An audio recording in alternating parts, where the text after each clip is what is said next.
खबर देंगे आपको। नवाज शरीफ शहबाज शरीफ के तर्ज हुकूमत से नाखुश, फैसलों में सुस्त रवि पर भी नवाज शरीफ मायूस हैं। 4 माह गुजरने के बावजूद अहम इदारों के सरबराह तैनात ना हो सके। इत्तेहादी हुकूमत होने से फैसलों में वक्त लगता है। हुकूमती जराए का कहना है काबीना का फोरम इस्तेमाल करके अवामी रिलीफ के इकदाम उठाएं। नवाज शरीफ ने ये हिदायत जारी की हैं। इस हवाले से मजीद क्या तफसीलात हैं बताएंगे। हमारे साथ मौजूद हैं नुमाइंदे सिद्दीक साजिद। जी सिद्दीक, बताइएगा। जी बिल्कुल, मियां नवाज शरीफ जो है वो शहबाज शरीफ का जो तर्ज हुकूमत है उससे बिल्कुल खुश नहीं है बल्कि मायूस है।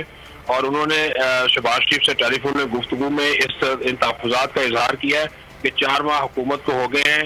स्टेट बैंक, नेशनल बैंक समेत 40 से ज्यादा ऐसे अहम इदारे हैं जिनके सरबराह आज तक तकर्रर नहीं किया जा सका उनका।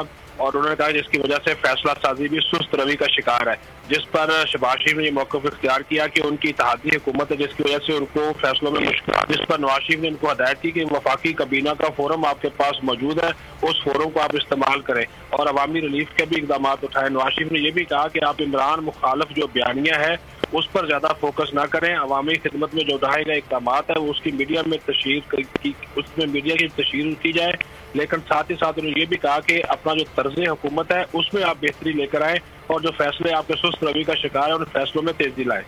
बहुत शुक्रिया सिद्दीक साजिद अपडेट करने के लिए।